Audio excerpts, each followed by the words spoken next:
Ngopi.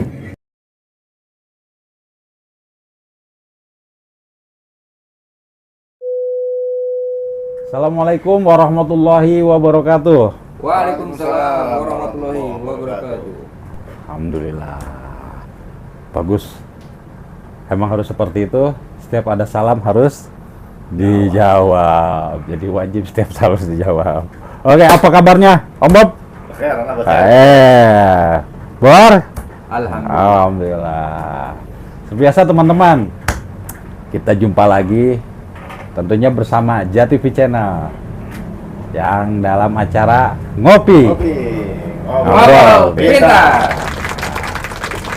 Biasa kita akan ngobrol-ngobrol, ya obrolan kita moga aja bermanfaat untuk teman-teman semua yang menonton video kita ini. Ya tentunya kita pun mengingatkan kepada teman-teman untuk selalu mensupport channel kita, ya tentunya dengan cara mensubscribe, like, share, dan komen. Ya sampaikan setiap komentar di setiap video yang kami tayangkan. Jadi kan kolom komentar untuk ya kita sama-sama saling berbagi informasi, menjalin tali silaturahmi kita satu sama lainnya. Oke nih, ya seperti biasa saya udah bersama dua cover boy ya majalah museum. Itu sama Om Bobi dan Kang Boris. Dan biasanya kita memang selalu ngobrol-ngobrol bertiga, dan kita dalam melakukan penelusuran ke situs-situs sejarah pun seperti biasa kita bertiga ya, Om Bobi ya. Setiap melangkahkan kaki kita bertiga mengunjungi situs-situs yang bersejarah kan. Itu. Jadi memang apa seakan-akan tidak bisa lepas ya, gitu kan. Kita saling terkait satu sama lainnya ya. Semoga kita selalu disehatkan, jadi sehingga bisa menyampaikan informasi-informasi yang menarik untuk teman-teman. Amin, amin. Ya, mungkin kalau sekarang ini kita enaknya ngobrol-ngobrol, ya tentunya kan kita ngobrol-ngobrol yang berkaitan tentunya dengan sejarah itu sendiri ya. Iya kan. Nah kalau karena kita lokasinya di Bogor, tentunya kita lebih menariknya memang mengulas sejarah yang berada di wilayah Bogor. Ya tentunya Bogor sendiri kan memiliki segudang sejarah. Nah di sini yang dimana kita agak menarik juga ketika kita membahas satu sejarah yang tentunya berada di lokasi Ciampea. Nah, Itu Bogor Barat kan ya? ya tentunya di Bogor Barat, Ya kan di Bogor Barat juga kan daerah Ciampea banyak ya itu ya, daerah Caruten. Banyak sekali itu kalau dimasuk gudangnya, agak gudangnya juga Kang ya. Ya gudangnya. Terutama di wilayah Caruten situ. Jadi kurang lebih ada beberapa situs sejarah ya. Ya betul. Itu Bang yang jadi apa ya, pertanyaan yang terpendam dalam pikiran saya. Ya. Jadi Caruten ini menurut aneh sih ini daerah yang spesial bagi apa ya, lokasi tempat-tempat situs sejarah yang bisa dikatakan fenomenal gitu ya, karena masih di sekitaran tidak jauh dari komplek apa ya disebutnya ya, pokoknya di sekitaran Ciaruten ini banyak sekali ditemukan situs-situs ya, baik itu berupa prasasti yang tidak hanya satu buah itu kan, bahkan ada sampai 3 prasasti peninggalan dari Tarumanagara. Juga masih di sekitaran situ ada juga situs batu dakonnya. Dan terakhir di kunjungan kita kemarin itu kita berkunjung ke situs batu guling yang masih berlokasi di Caruten juga kan? Caruten itu juga. Nah, di sini timbul pertanyaan dalam pikiran saya, ada apa dengan Caruten ini? Jawabannya itu sudah ada dong berarti Om Bobi. Nah, itu jadi pertanyaan saya. saya Ya tanggapan Om Bobi sendiri bagaimana menurut ya pemahaman Om Bobi lah? Kalau saya sih punya persepsi seperti ini, Kang. Jadi ketika di akhir masa Kerajaan Tarumanagara yang ketika itu wilayah kerajaannya, maksudnya kerajaan berada di sekitaran Bekasi sana, kan. Betul. Di akhir pemerintahannya, di akhir masa Kerajaan Tarumanagara itu kan Sang Tarus Bawa memindahkan pusat pemerintahannya ke Bogor. Nah, di sini saya bertanya, apa hubungan Tarus Bawa memindahkan pusat pemerintahan ke Bogor dengan lokasi Ciaruten ini?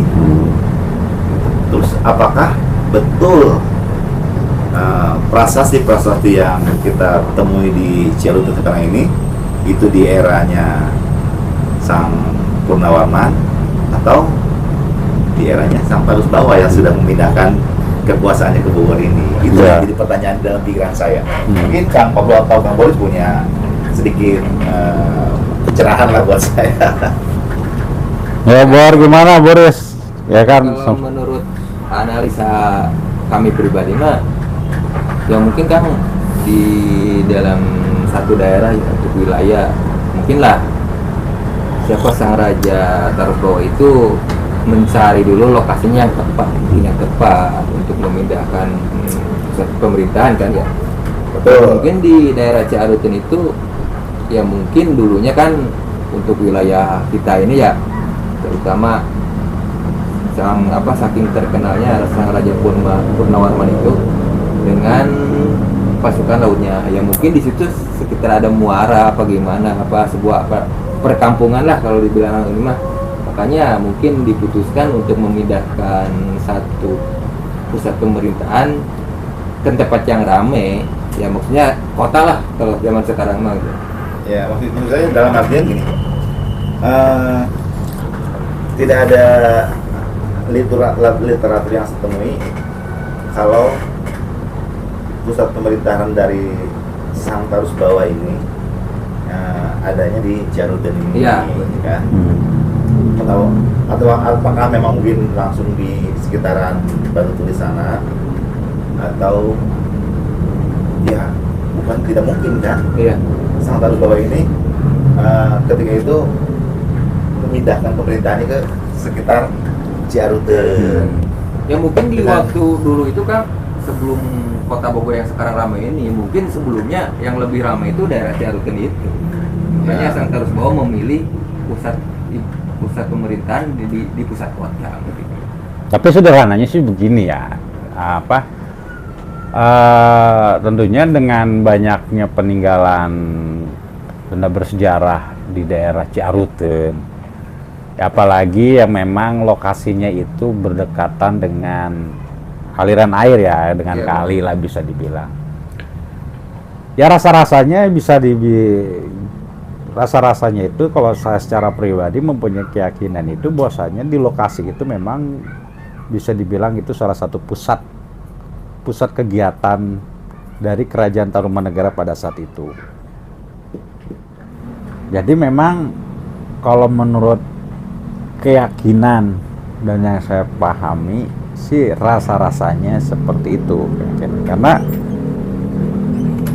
ketika suatu tempat terdapat peninggalan sejarah masa lalu, apalagi di wilayah tersebut bukan hanya satu ya, ada beberapa. Ya tentunya memang tempat tersebut pada masa lalunya itu memang ya menjadi satu pusat kegiatan. Itu menjadi pusat kegiatan yang bisa dibicarakan ya terpusat di situ gitu. Nah itu jadi kalau pemahaman saya sih kalau melihat dari yang berada di Ciaruten sih kayak gitu. intinya mah pusat kota udah bang ya. Dia bisa dibilang gitu. Setelah itu. Ya karena memang ya seperti kita tahu kan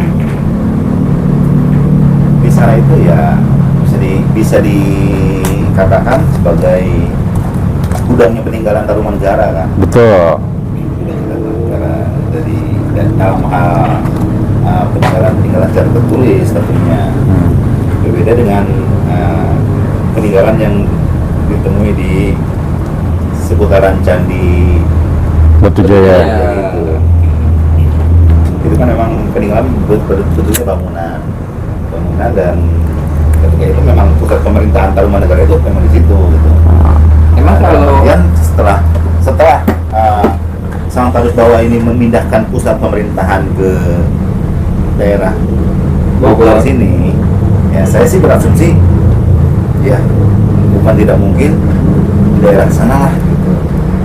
Hanya saja titik terangnya belum bisa ditemukan.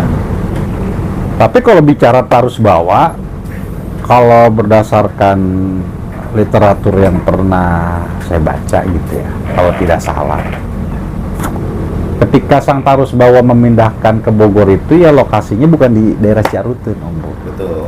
tapi di Bogor Kota. Bogor Kota. Nah, itu. Nah, itu berdasarkan ya kan itu memang berdasarkan literatur sejarah. Gitu. Tapi ya memang tidak menutup kemungkinan bahwasanya yang di daerah Ciaruten ini yang banyak sekali peninggalan itu merupakan pusat kegiatan juga di sana. Itu. Memang kalau kita melihat dari gambaran wilayahnya itu kan juga disebutkan ada apa?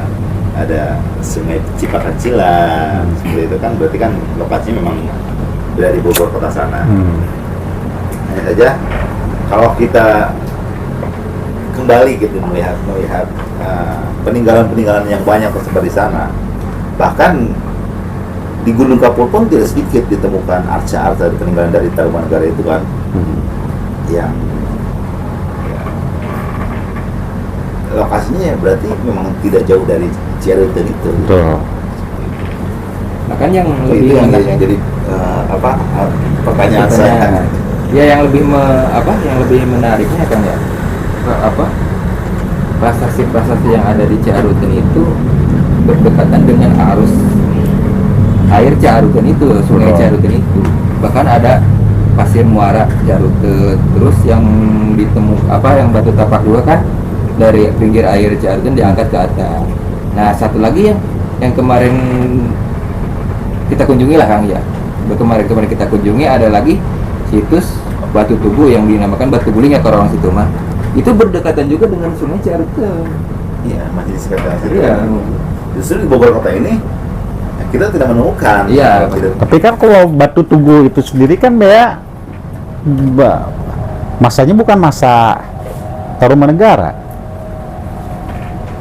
Kalau Batu Tugu berdasarkan ceritanya ya, gitu berdasarkan informasinya. Jadi apakah ya kalau yang secara pure itu merupakan peninggalan Kerajaan Tarumanegara itu memang isu yang sudah tercatat kan seperti prasasti itu. Tapi kalau Batu Tugu ini sendiri berdasarkan informasi kan bukan ya? Iya. Tapi ya yang lebih menariknya mendekati dengan Sungai Ciaruten. Iya. Kalau secara lokasi ya masih di seputaran situ. Dan satu lagi yang jarang sekali mendapatkan sorotan nih, ada sebuah arca patung gajah yang terletak di depan sekolah. Ya, sampai itu. SMP. Sampai lah Kang. Itu menurut saya agak-agak riskan juga itu Kang. Dimana arca tersebut disimpan di pinggir jalan, memang tertutup pagar ya, pagar di pagar sekolah. Tapi posisinya persis di pinggir jalan yang ya SMP kalau saya kan. Itu arca yang ditemukan di Gunung Kapur ya? Iya. Itu ditemukan di Gunung Kapur dan karena itu merupakan peninggalan dari Kerajaan Tarumanegara juga. Ya memang Kerajaan Tarumanegara ini memang identik dengan gajah ya. Iya. Kalau Pajajaran itu kan identik dengan harimau. Nah, Tarumanegara ini identik dengan gajah nih. Ya. Tentunya ada filosofinya itu ya.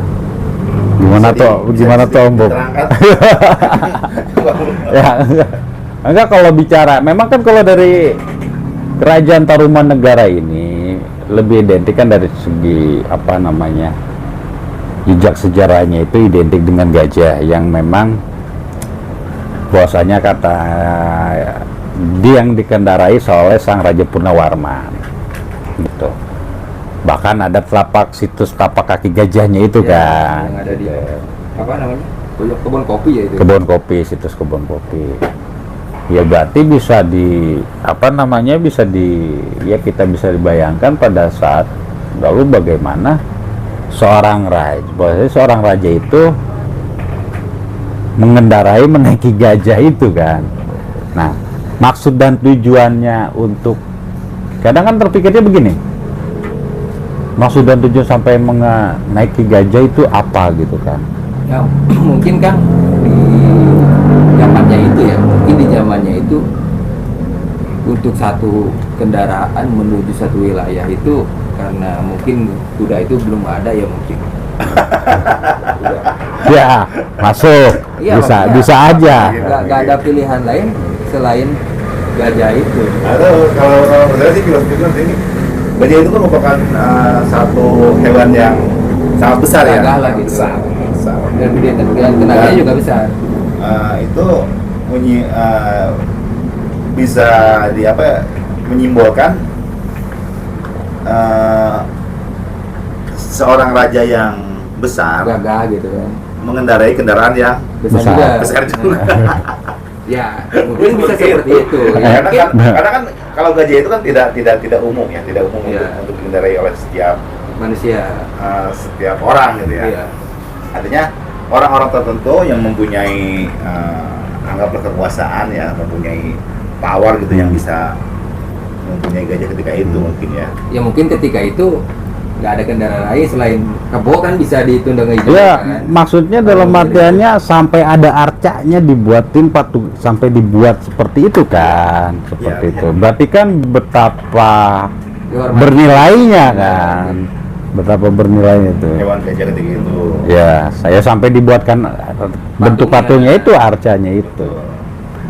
Ya, Yang mungkin saking mengenang mungkin ya Kang ya, mengenang seorang Raja Purnawarman sering menunggangi gajah. tapi kan kalau itu mah peninggalan bukan mengenang. Kalau misalkan zaman sekarang mungkin sifatnya mengenang. Iya. Tapi kalau pada saat itu rasanya bukan mengenang. Atau juga ya ada kaitannya dengan Ganesha itu kan. Ya mungkin. Kepercayaan yang dianutnya itu mungkin ketika itu ya ada hubungannya dengan patung Ganesha yang itu kan bentuknya merupakan patung bentuknya dari hewan gajah kan. Ya. Tapi juga keterkaitan seperti itu. Ya. Tapi orang besar ya. Ya maksudnya kan dalam artiannya ya kan itu tentunya ada, kalau kita bicara zaman sekarang ini kita melihat itu tentunya ada filosofinya kan, ada maknanya. Mungkin kalau pada saat kala itu ketika seorang raja dari Kerajaan Tarumanegara itu menunggangi lah, bukan mengendarai sih ya, menunggangi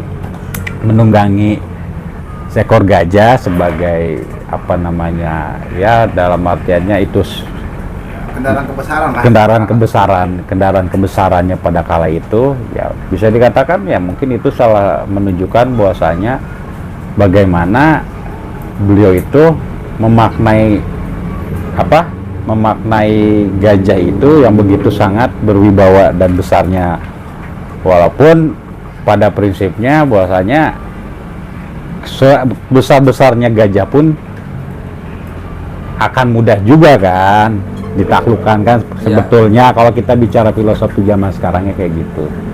Tapi ya memang kan uniknya berbeda ya, maksudnya kan kalau kita bicara kita di Bogor lah kan, kita ya di Bogor kan memang kerajaan yang begitu sangat dikenang gitu, dua kerajaan besar antara Tarumanegara dan Pajajaran. Nah itu kan memang seperti ada perbedaan. Pajajaran identiknya dengan harimau, Tarumanegara dengan gajah gitu. Nah apalagi zaman sekarang ini kan, yang sampai sekarang ini di Jawa Barat itu kan nggak ada gajah. Iya, dalam artian kan Gajah bajaknya di gajah itu Sumatera. bukan binatang khas dari Jawa Barat. ini ya. Nah itu kembali lagi kan, apalagi tadi nyambung ke apa, bicara Gunung Kapur ya, bicara Gunung Kapur yang dimana apa banyak sekali arca-arca juga di situ. Nah pada saat ke atas kalau nggak salah Om Bobi sama Kang Boris ini pada saat ke Gunung Kapur itu begitu disambut ya, Iya. gitu ada penyambutan ya, ada yang menyambut gitu saking menunggu Kedatangan. menunggu bapak-bapak berdua ini menghormati sampai disambut gitu. Iya. Gimana tuh ceritanya tuh? Ya, memang kalau untuk dalam hal ini kami mengunjungi ketika itu Gunung Kapur itu di area Puncak Roti ya. Nah, Kalau di Puncak Roti ini ya tidak hanya kita, bahkan hampir setiap pengunjung yang ke sana bisa dipastikan akan bertemu dengan hewan-hewan asli dari situ emang. Cuman memang ketika kita pertama bertemu agak-agak ngeri juga. Agak ngeri kayaknya memang mereka itu seperti apa ya, seperti menghadang gitu, menghadang di tengah jalan. Tapi karena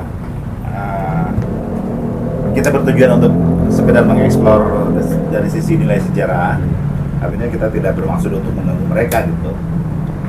Dan kebetulan kami ketika itu memang tidak membawa makanan-makanan Iya, yang bisa bisa mengundang perhatian mereka gitu. Jadi ketika kita lewat, ya Bismillah, ternyata mereka memang tidak mengganggu juga kan.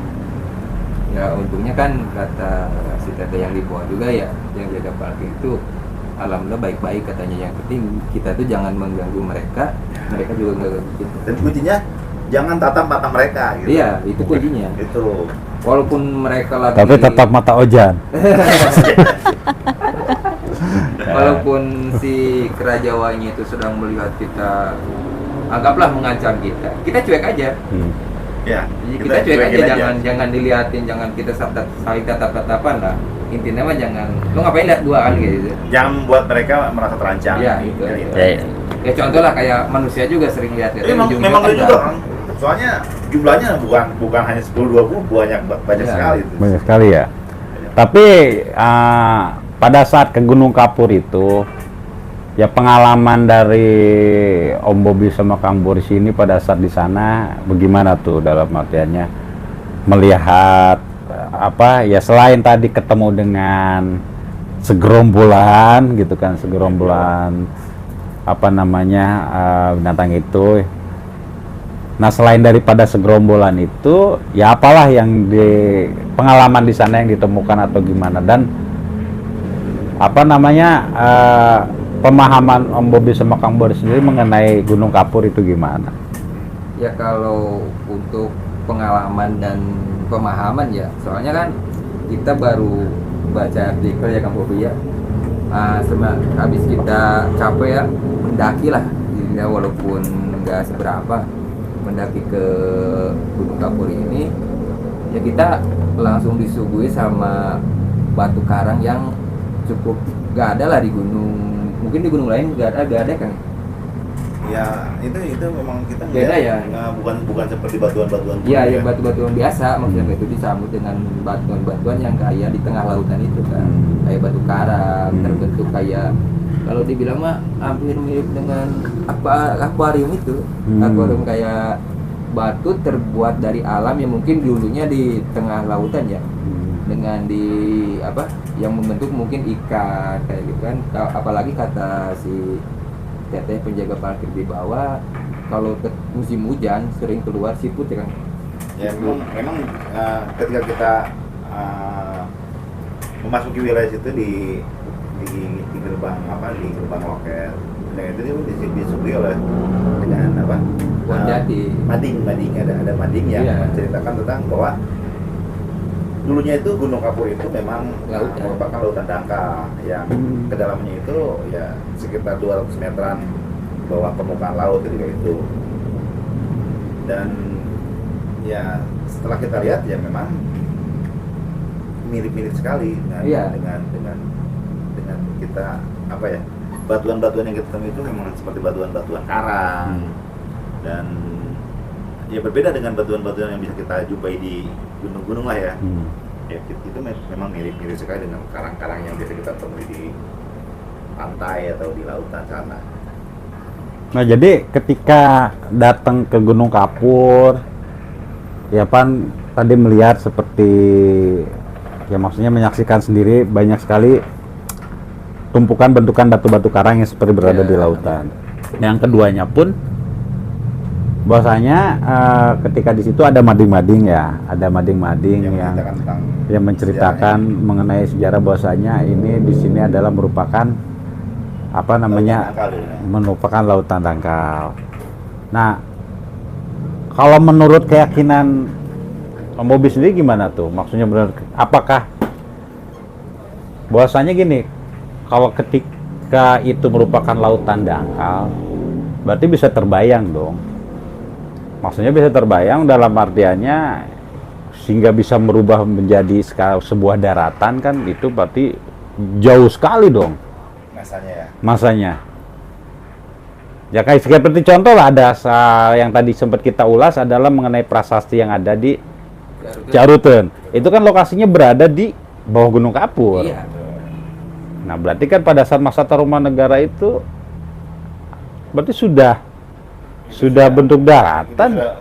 Kalau menurut saya itu udah membentuk daratan ya. Udah bentuk daratan ya. Di masa Tarumanegara itu. Jadi jauh sebelum mungkin ketika masih zaman prasejarah ya. Ya bisa jadi kan. Mungkin Nah. orang jawab ya.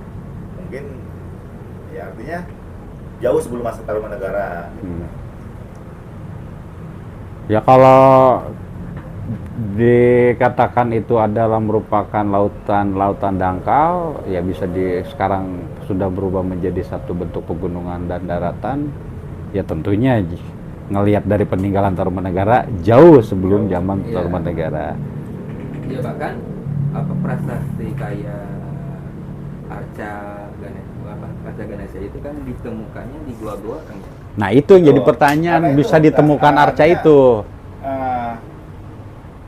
Justru kan tujuan awal kita ke mengeksplor di Gunung Kapur itu kita Mencari mencari batu-batu megalitikum yang artinya apa ya, ada sebuah punden di depan sebuah gua yang disebut dengan gua AC. Ya?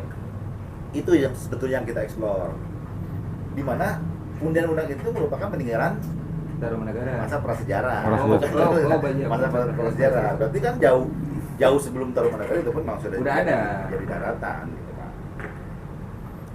Nah berarti kan memang ngelihat adanya punden berundak ya, yang tadi Om Bob saya bahwasanya itu punden berundak tersebut zaman prasejarah, berarti kan sebelum adanya Tarumanegara. Ya, sebelum ada Tarumanegara, berarti memang jauh sebelum Tarumanegara itu sudah menjadi daratan gitu. Nah kalau ngeliat Gunung Kapur, ya maksudnya ngeliat Gunung Kapur ini kan bahwasanya ya sebuah, ya maksudnya kalau kita melihat dari kejauhan kan dia nggak terlalu tinggi gitu kan. Dia nggak terlalu tinggi ya dibanding dengan gunung-gunung yang lain. Itu tidak merupakan sebuah gunung sebetulnya. Hanya apa ya bukit lah kalau itu bukit. Hanya saja masyarakat kita biasa menyebut tempat itu sebagai Gunung Kapur gitu. Karena itu hanya bukit saja, karena ketinggiannya terutama di puncak Merapi itu sekitar 200 meteran aja ya ketinggiannya. Ya. Tapi dengan ditemukannya berbagai macam arca di situ, berarti itu lintas generasi bisa dibilang ya, dipergunakan Gunung Kapur itu. Oke.